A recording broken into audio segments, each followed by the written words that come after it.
तो MP board के कक्षा 12वीं के विद्यार्थियों, देखिए इस वीडियो में मैं आपके लिए एक ऐसा प्रश्न पत्र लेकर आई हूँ सॉल्यूशन के साथ में, जिसमें आपको काफ़ी मोस्ट इम्पोर्टेंट प्रश्न देखने को मिलेंगे, जिनके द्वारा आप अच्छे नंबर कवर कर सकते हैं।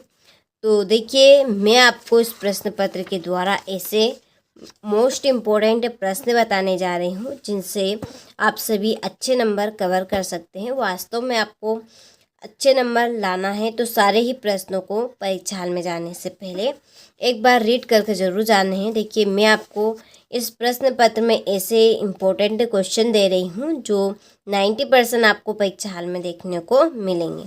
तो चलिए वीडियो को शुरू करते हैं बिना किसी डाउट के, और सारे ही प्रश्नों को देखिए धैर्य और शांति से कंप्लीट करने हैं। तो पहले प्रश्न में सही विकल्प रहेंगे आपके 6 नंबर के। ठीक है, पहला प्रश्न है कि पतंग कविता इनमें से किसके लिए प्रसिद्ध है। तो इस प्रश्न के 4 ऑप्शन आपके सामने रहेंगे। तो इसका आंसर है आपका बिंब विधान के लिए।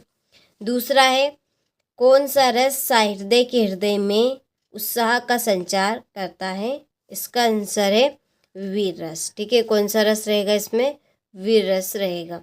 तीसरा है बाजार दर्शन पाठ का केंद्रीय भाव है। तो इसका आंसर है आपका बाजारवाद। चौथा है वहाँ अच्छा खेला परंतु हार गया। ये वाक्य है एक। ठीक है, ये वाक्य कौन सा है आपका, संयुक्त वाक्य, सरल वाक्य, प्रश्नवाचक वाक्य की नकारात्मक वाक्य। तो इसका आंसर आपका रहेगा संयुक्त वाक्य, क्योंकि इसमें 2 वाक्य जुड़कर एक वाक्य बना है। ठीक है, तो ये आपका क्या होगा, संयुक्त वाक्य रहेगा। पांचवा है अतीत में दबे पांव पाठ के आधार पर कोठार किसके काम आता होगा। तो इसका आंसर है अनाज जमा करने के लिए। ठीक है, चलिए तो आपने स्क्रीनशॉट ले लिया होगा, अच्छे से कंप्लीट भी करना है।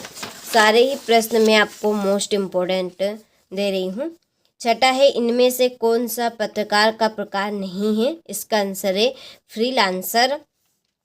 ठीक है, इसका साफ का राइट रहेगा। क्वेश्चन नंबर 2 में है रिक्त स्थानों की पूर्ति कीजिए। पहला है कि तुमने खालिस्तान को सहूलियत से बरतना कभी नहीं सीखा।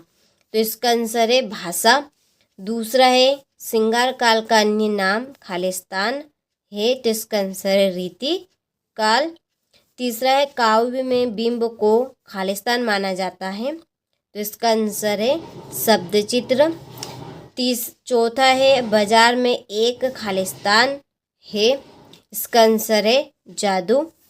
पांचवा है कि जब एक ही शब्द की पुनरावृत्ति होती है तो उसे खालिस्तान शब्द युग्म कहते हैं। तो इसका आंसर है पुनरुक्त प्रकाश अलंकार, पुनरुक्त शब्द युग्म। ठीक है, छठा है कि आप लोगों की देखा देखी सेक्शन की घड़ी भी खालिस्तान हो गई है।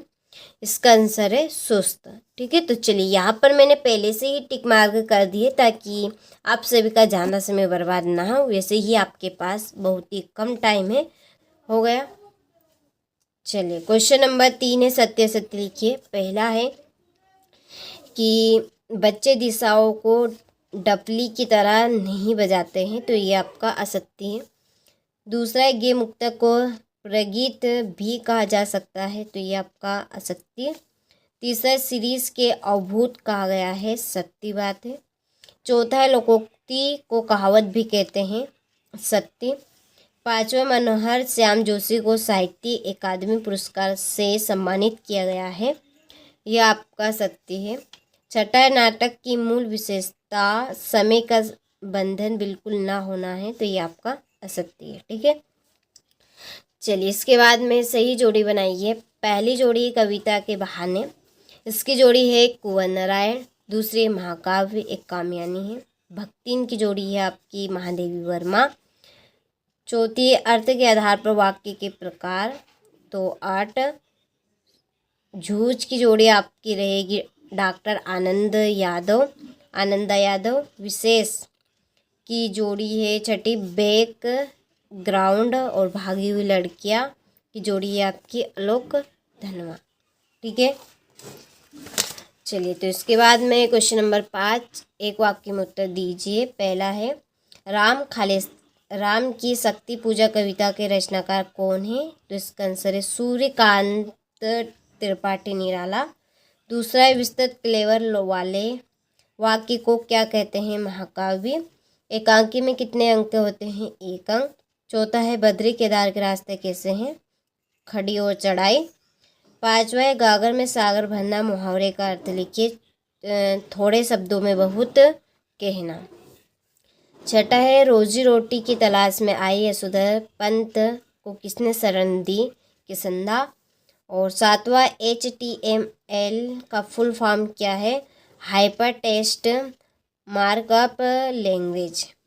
ठीक है, चलिए तो यहाँ से आप स्क्रीनशॉट लें। इसके बाद में क्वेश्चन नंबर 6ठा, किस बात की आशा में नीड़ों से झांक रहे होंगे? 2 नंबर का इम्पोर्टेंट प्रश्न। छायावाद की प्रमुख विशेषताएं लिखिए।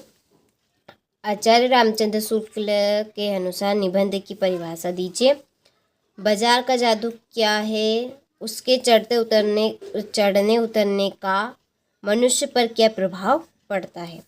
बालक आनंदा के पिता ने किन शर्तों पर विद्यालय जाने दिया? अतिशयोक्ति एवं अनुयुक्त अलंकार को उदाहरण सहित समझाएं।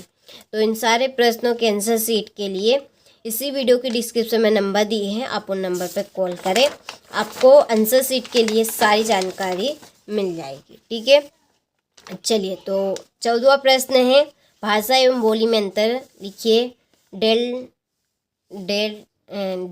डेड लाइन क्या है और फीडबैक क्या है?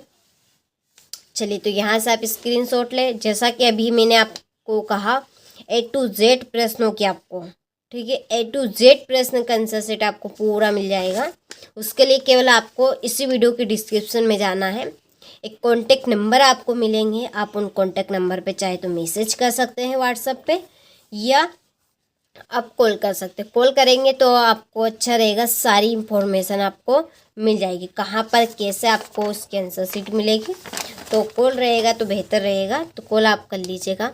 ठीक है, तो सारे ही प्रश्न मैं आपको मोस्ट इम्पोर्टेंट दे रही हूँ जो 90% परीक्षा में आपसे पूछे जाएंगे। ठीक है, तो ये है आपका 4 नंबर का क्वेश्चन नंबर 3 कि निम्नलिखित में किसी एक विषय पर संक्षिप्त किंतु सारंभिक निबंध लिखना है। ठीक है, तो आप